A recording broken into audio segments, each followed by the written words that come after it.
everybody.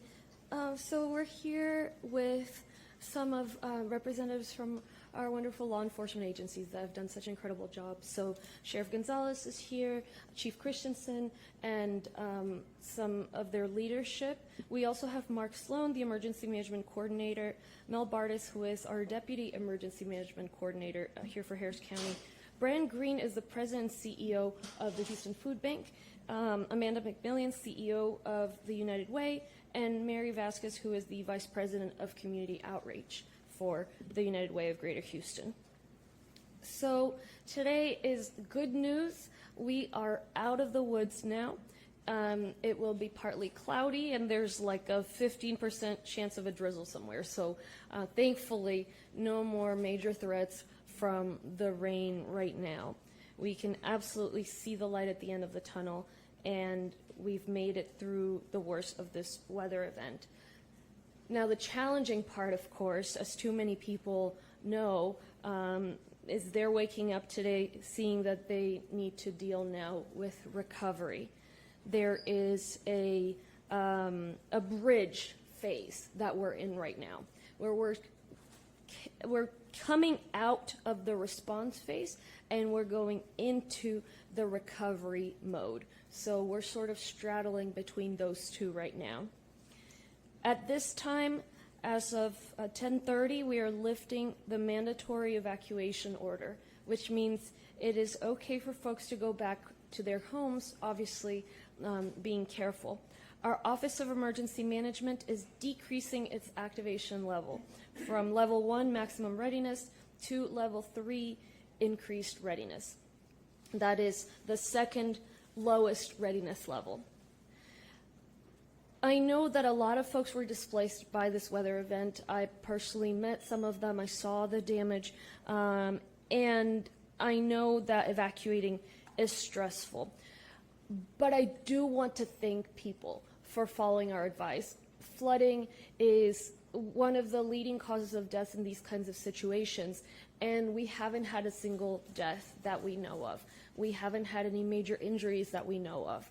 That happens, of course, because of our first responders, but also because of the individuals in the community who heeded our warnings and who took responsible steps in evacuating themselves and their families. So I want to thank people for that, to thank the neighbors for doing their part. I want to thank our sheriff's office, our fire marshal's office for all your incredible work, and of course, all of your teams. I've been just so impressed with how professional and committed these men and women have been. There are other fire departments, of course, and I want to thank them. They've been working day and night all throughout our region, and I know that the residents who were rescued by them are grateful, but I want you all to know the entire community sees and recognizes your work. I can't possibly thank all the partners, of course, but I do want to acknowledge our federal partners, the state, the city, all our commissioner precincts, and our nonprofit partners, especially the Red Cross, the United Way. We're going to have a lot more going forward. And finally, everyone at the Harris County Office of Homeland Security and Emergency Management. They've been working so well, Mark Sloan and his team. And we're the only county in the nation to have a designated meteorologist. So I also want to thank Jeff Linder, who's not here because it stopped raining, but also because he's out in the field assessing the flood gauges. So we send a special thank you to Jeff Linder, who gave us accurate forecasts so that we weren't caught off guard by the major flooding. And that, I believe, was crucial to saving lives and keeping people safe. As far as rescues in total, as of this morning, 233 people have been rescued and 186 pets. And what I've heard, and of course the sheriff and fire marshal will be able to comment more on this, is that the rescues have really slowed. I don't think there really have been any since this morning. Here's what folks can expect today when they go back home. I know people want to see how their home is doing. And right now, the West Fork, you may still not be able to get to certain areas on the West Fork of the San Jacinto River, but the river's coming down pretty quickly. For people, particularly on in the Bella Woods, North Shore, Forest Cove neighborhoods, it's still going to have high water in some roads. Most other areas you'll be able to get to. Most areas, in most homes there are elevated, they will be flooded, but of course on the roads there may still be flooding, maybe around 3 feet. Most roads are cleared in Kingwood, and so we think that the rivers are falling a little bit faster than the forecast is showing, but we do need people to be careful if they're going home and there's still water on the ground. Just remember that it's still important, even though the storm is out, to never drive into high water. That standing water may have debris, may have animals, may have hazardous materials, and that we need folks to just really give animals a very, very wide berth. There are rats, snakes, spiders, you name it. As far as the East Fork, the impacts right now in terms of the water that's there are significantly better. By tomorrow, we're expecting no water impacts on the East Fork in terms of accessibility. There still may be some water on a few of the roadways, but it's decreasing very quickly, and most roads will be opened back up at this point. Down at Rio Villa, which is south of Lake Houston, it is still flooded. The road is still underwater, so we don't believe that there's going to be the availability or the ability to go in really safely, maybe even into late tomorrow or even early Wednesday. But that's just for folks in the southern part, and we ask folks to just use their judgment, of course. If you were impacted by the recent flooding and you need help of any kind, please call 211. 211 can connect you with resources. Right now, these folks are working. They were just on a call just before we got here on activating all the resources. So 211 is led by the United Way, and what they do is they have a list of partners, and they really itemize who can do what. So right now, all the partners are raising their hands and saying, you know, this is what I can do, this is when I can stand it up, but many of the services are not quite stood up yet. We'll know in the next 2 to 3 days what exactly is available, and we'll make an announcement, and folks will be able to access that via 211. But just know, really, that's the number that everybody needs to know. It's available in multiple languages. What we do have available right now via 211 is the most urgent needs for this moment, and that is, of course, food and shelter. And so 211 will connect folks with the organization that can help muck and gut homes. So they'll come out, they'll help you even get your belongings out of there and just make the structure livable to where there's no black mold and you can stay there in some instances as opposed to having to stay somewhere else. In terms of the food situation, we have here the president of Houston Food Bank. They have delivered so many truckloads up to our entire region. And the way they do that is they drop off ready-to-eat food. Currently, it's ready to eat. They're not assuming anybody has the ability to cook in various distribution centers. And so if you call 211, you'll be able to know which distribution center is closest to you and go and pick up a quantity of food for yourself and your family, as well as water. So we know that those are the most urgent necessities right now. After that, we'll work on, as the other resources are stood up, there will be case managers that will help individuals via 211 access whatever resources are available to them, whether it be via the Red Cross, other organizations, and just how to help hold them over as they rebuild. In terms of cleaning up, getting the water out of their homes, making sure belongings are safe is really, really crucial. I want to make a point here about, obviously, mold and mosquitoes. These are the main two threats we have right now in the homes. So on mold, that's why you want to get it out as soon as possible, that black mold, before it becomes an issue for your family. And then mosquitoes, it is mosquito season. And as folks know, standing water is breeding grounds for mosquitoes. They can carry very dangerous diseases. And so our public health department will be out there in the affected areas. We'll be doing some testing. And if an area tests positive for disease, they will spray that. But they can't be everywhere. So we need your help getting rid of standing water as soon as possible, as soon as you get back home, tossing out anything that collects water, like tires, unused buckets, for example. If you were not affected but you want to help, here's what you can do. In terms of donations, you can reach out to 211 and they'll connect you to one of our nonprofit partners like the Red Cross, the Salvation Army, Catholic Charities. Those are the partners also that are working on standing up their recovery phase. The Houston Food Bank is also accepting both financial donations or food item donations, which Brian's going to talk about. And always you can call 211. If you want to volunteer, I know in the past different organizations, churches, affinity groups have worked together to help with mucking and gutting.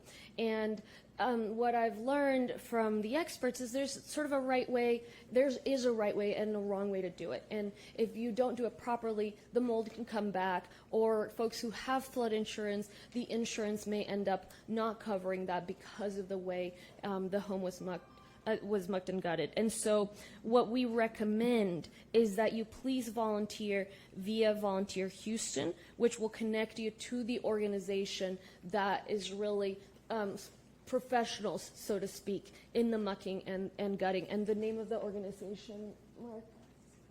Crisis Cleanup. Crisis Cleanup is the organization. So you can go directly to Crisis Cleanup and, have your group participate through them.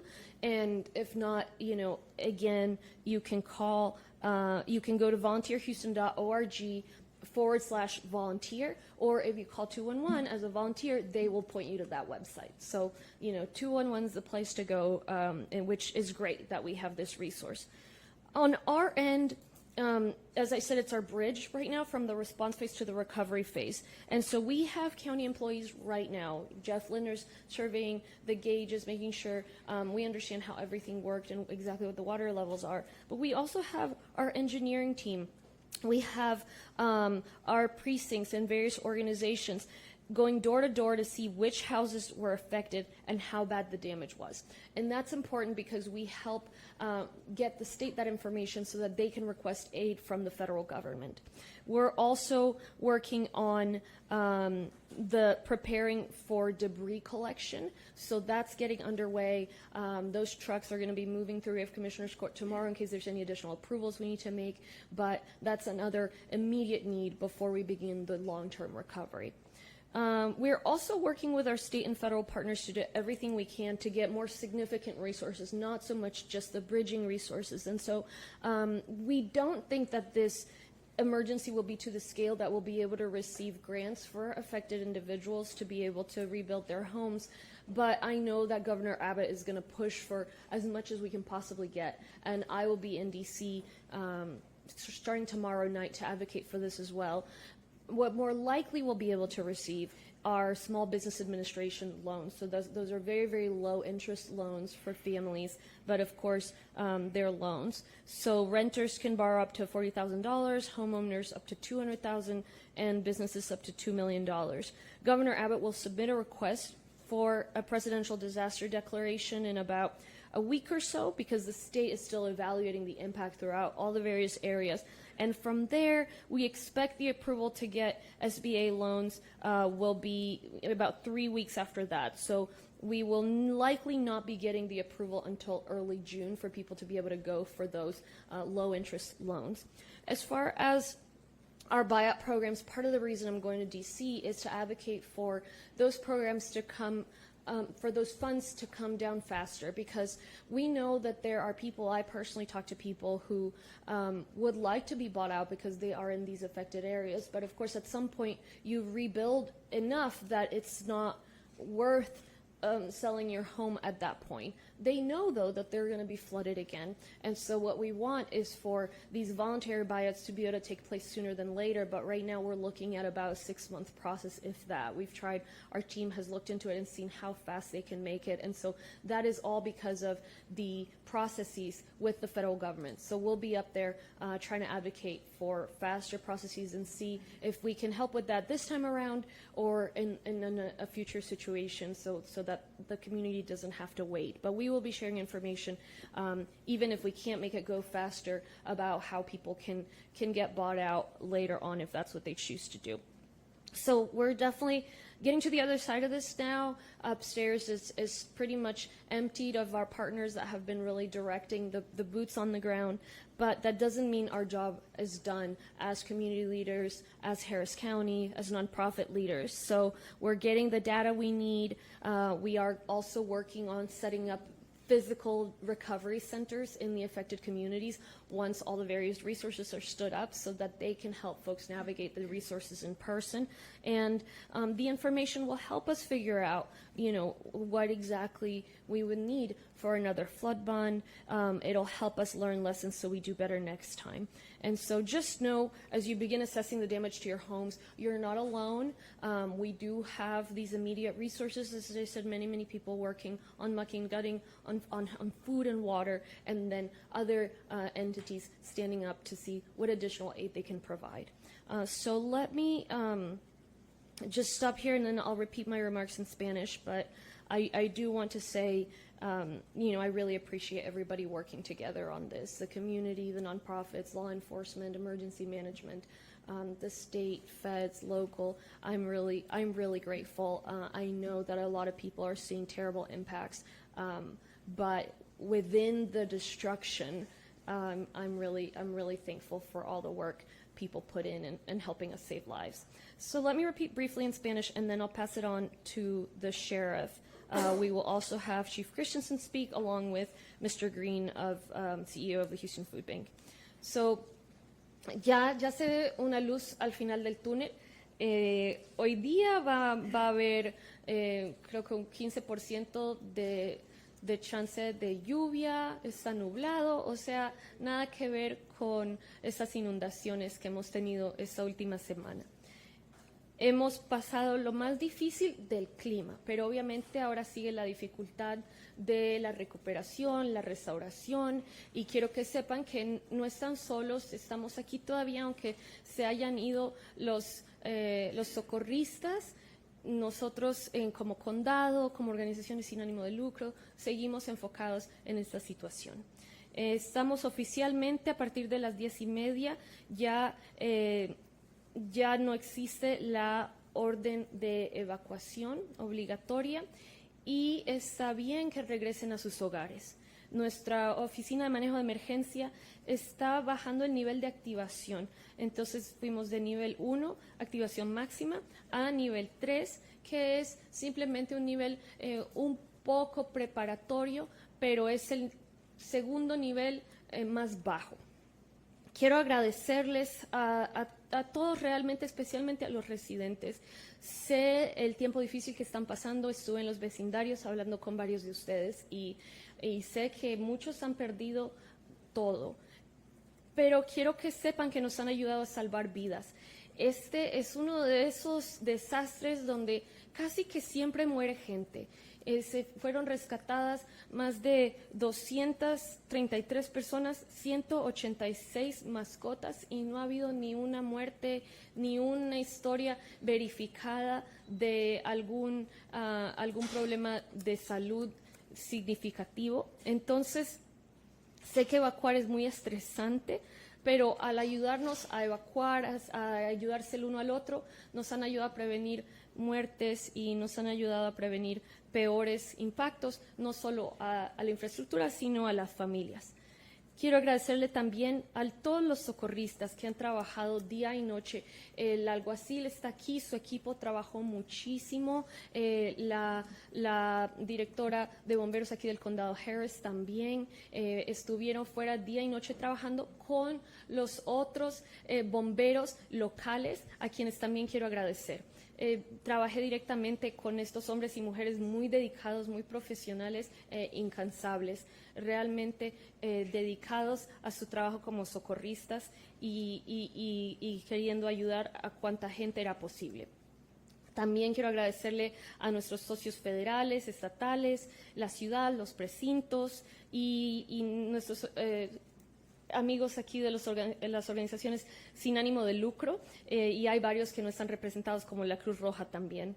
Y obviamente nuestra oficina de manejo de emergencias han trabajado también día y noche para intentar liderar esto. El meteorólogo que tenemos, Jeff Linder, es el único meteorólogo, somos el único condado que tiene un meteorólogo dedicado a las emergencias.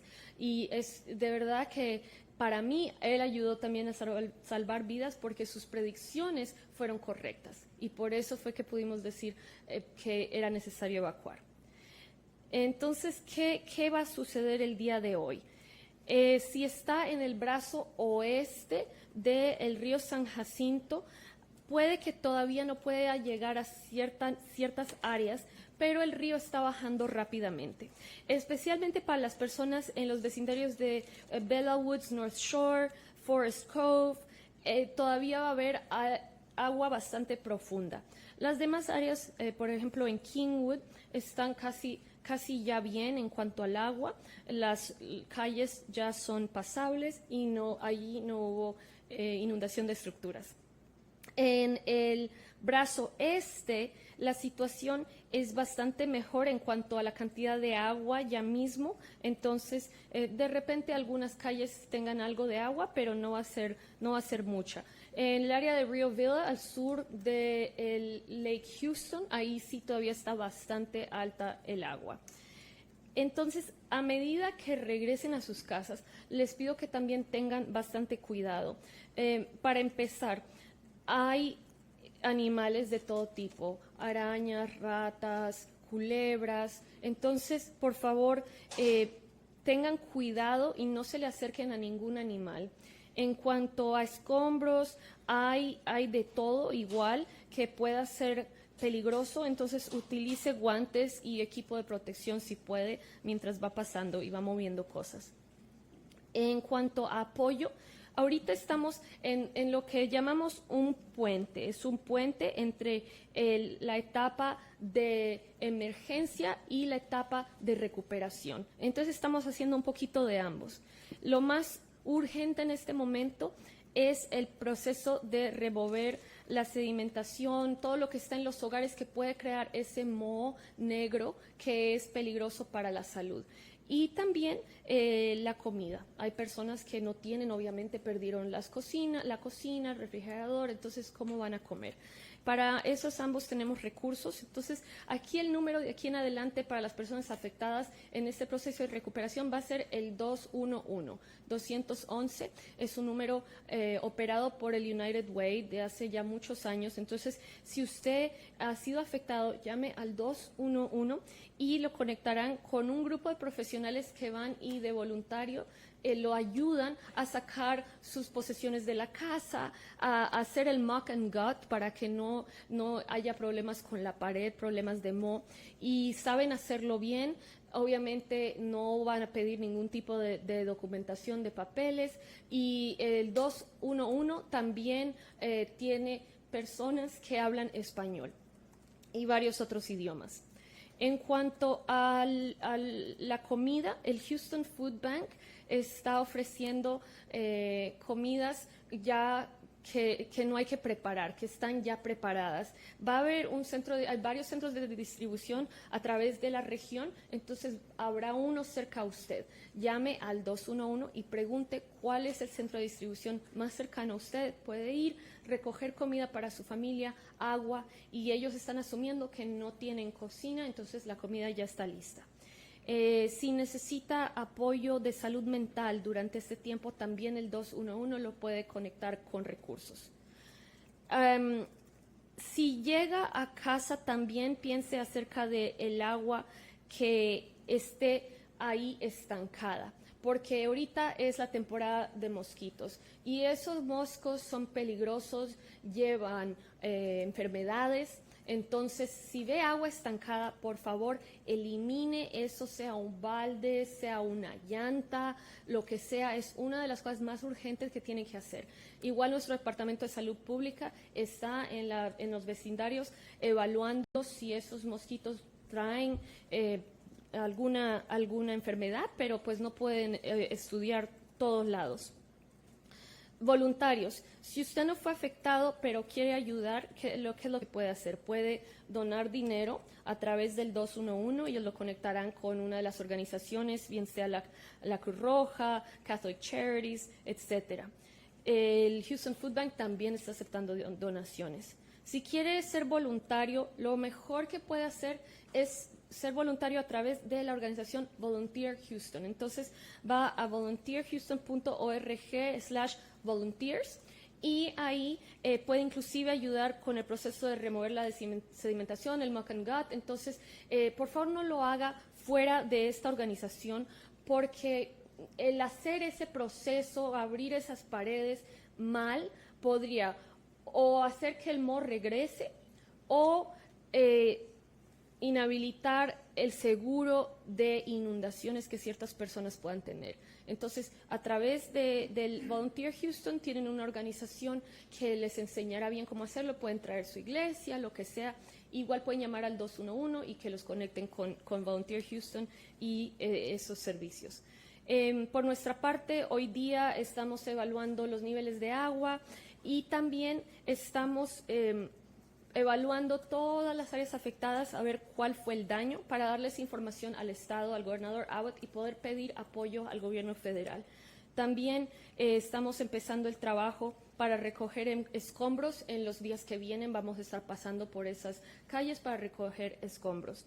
En cuanto al cualquier ayuda del gobierno federal, estaré yo en Washington desde mañana por la noche, pidiendo el apoyo máximo. Lo más seguro que yo creo vayamos a recibir son préstamos con muy bajos intereses. No creo que la cantidad de personas afectadas sea suficiente para que el gobierno federal nos envíe dinero que no haya que pagar de regreso. Entonces, eso sería por ahí alrededor de junio, porque toma tiempo que el gobernador pida eso y además que el gobierno federal lo envíe.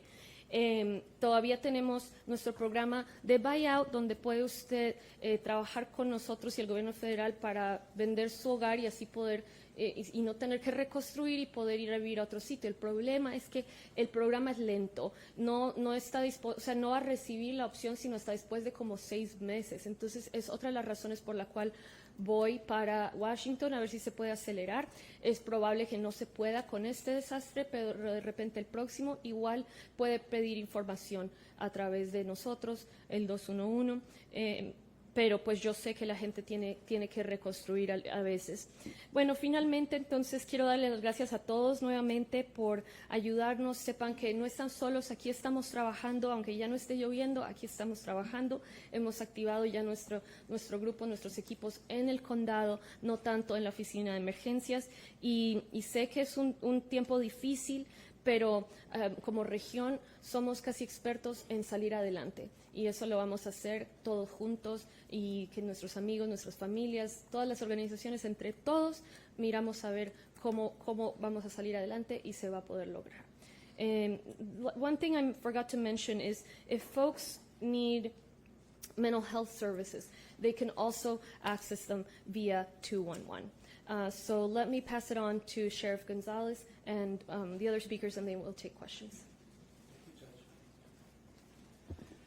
Good morning. I'm Harris County Sheriff Ed Gonzalez, and thank you for joining us, and thank you, Judge Hidalgo. Last week, storms rapidly developed in East Harris County and Northeast Harris County, leading to rescues and flooded roads. The Harris County Sheriff's Office, the Fire Marshal's Office, volunteer fire departments, ESDs, and Commissioner precinct camps saved or rescued over 233 people and 186 pets. This does not include stats from other partners such as the Houston Police Department. We want to thank our heroic teammates and first responders who worked tirelessly to rescue people and pets during this recent storm. Your dedication and bravery are truly commendable.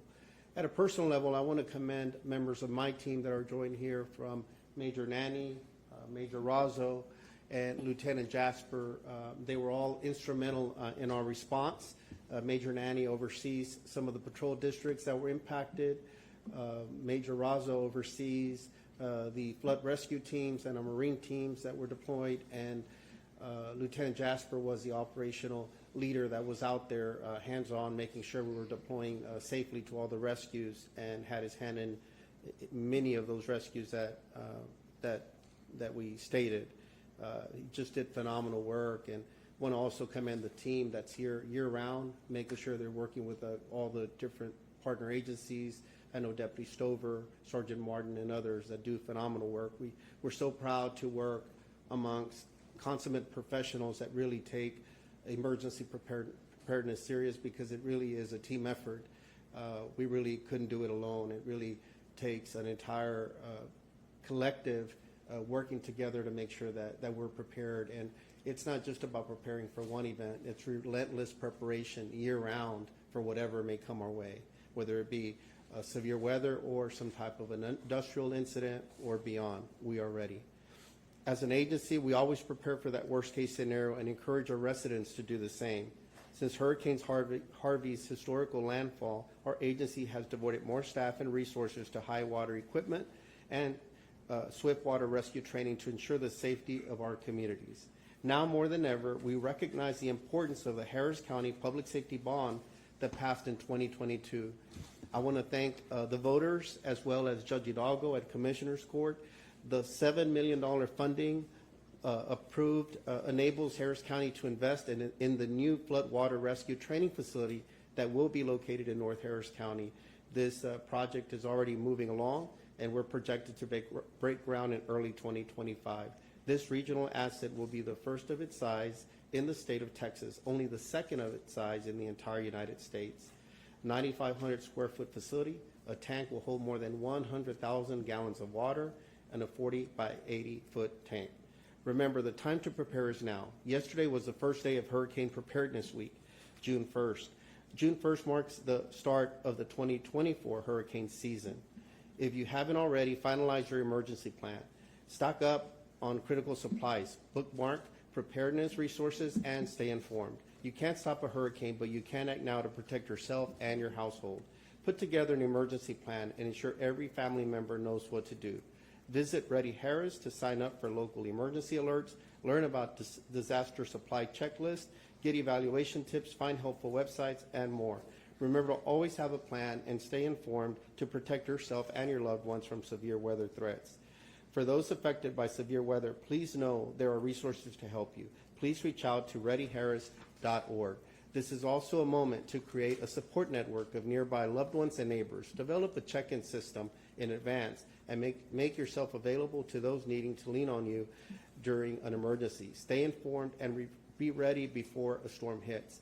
And again, want to just commend everybody that came together just so seamlessly to respond to the community. Not only our agency, but everyone. We worked seamlessly with the Harris County Fire Marshal's office. It was tremendous.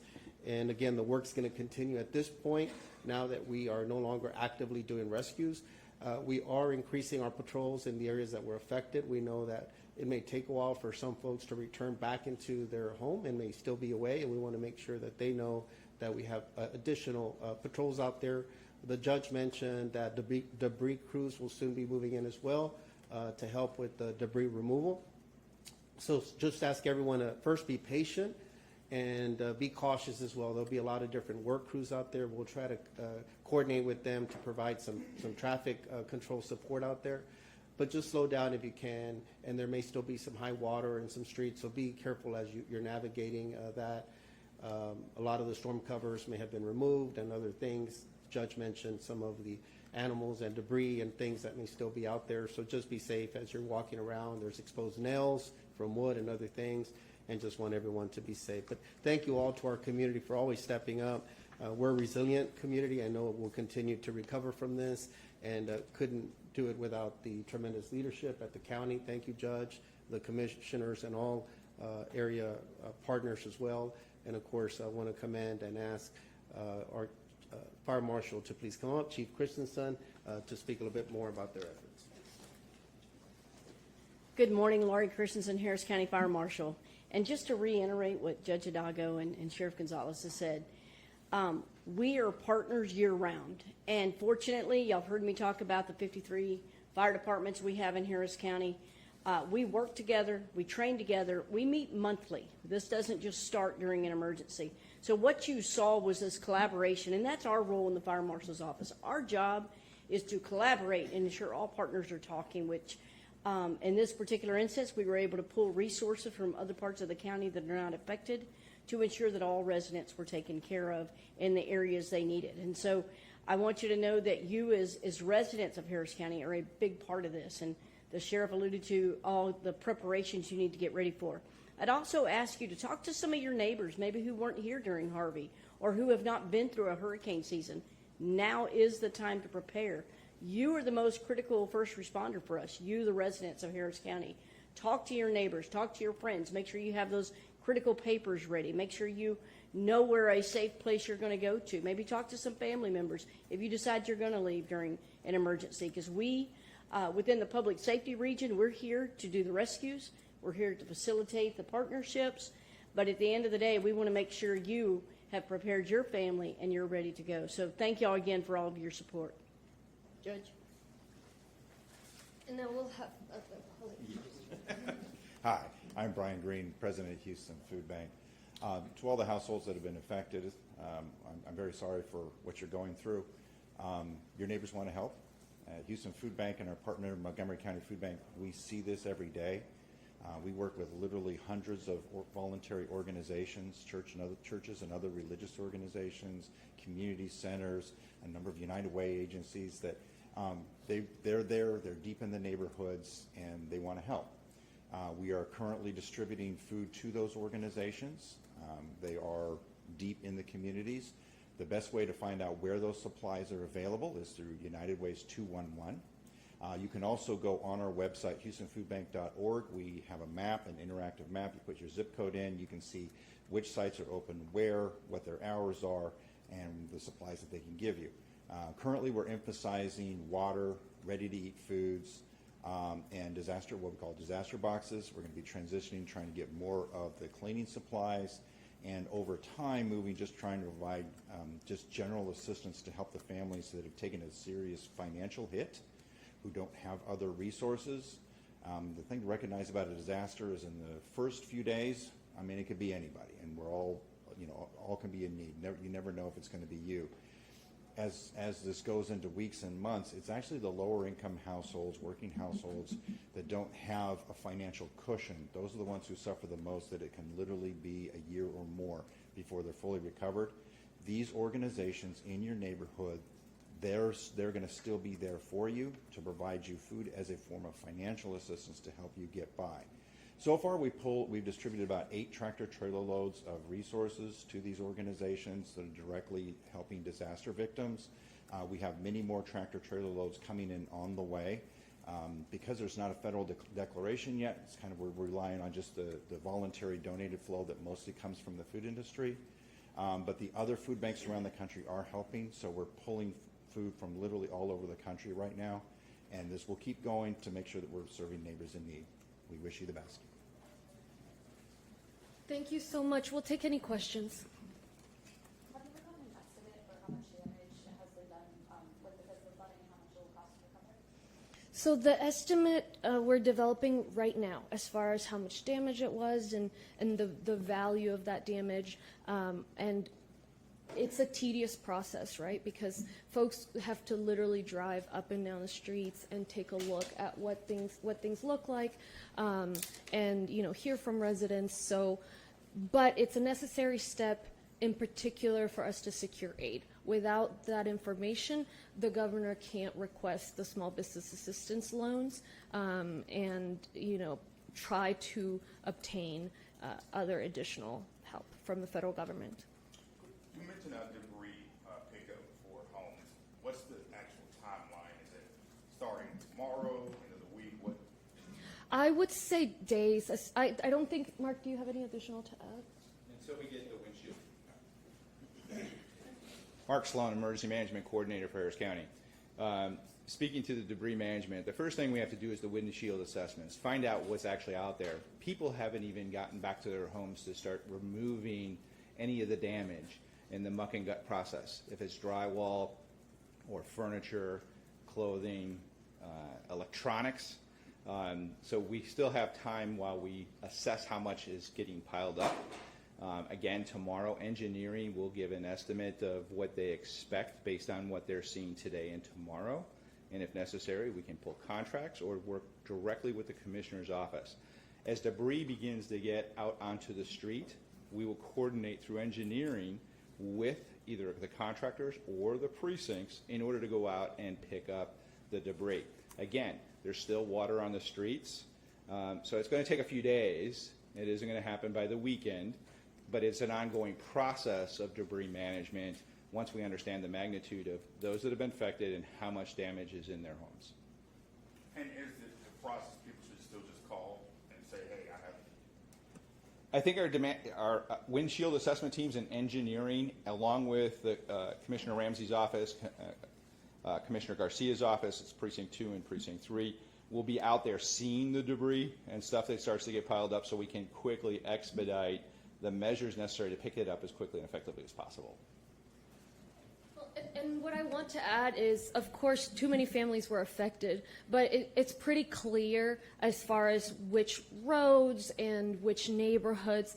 You need to be there to see the extent of the damage, but the fact that there will be debris is generally clear. And so, yeah, I really don't expect it to go beyond a few days. And certainly, as Mark said, once the water has gone down, we've given a chance for people to put their materials out. But if it becomes a problem after that, folks can always call 311, which will connect them to the county, wherever they are in Harris County. But we're aware, and the precinct commissioners, they know those neighborhoods, they know what's been affected, and they're the first to tell you that they know how much it matters to people to have that debris collected. Pues en cuanto a los refugios, ¿continúan abiertos? ¿Han agregado otros o se mantienen los mismos? En cuanto a los refugios, ahorita hay el mismo uno. No hemos tenido mucha necesidad en los refugios aquí en el condado Harris, entonces realmente nos estamos usando el que está en Cleveland.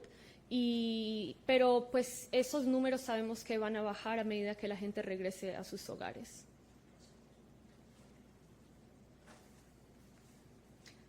Okay, so we'll keep you guys updated, especially as our nonprofit partners get stood up. And again, a huge thank you and a reminder to the community that we're all right there with you. Thank you.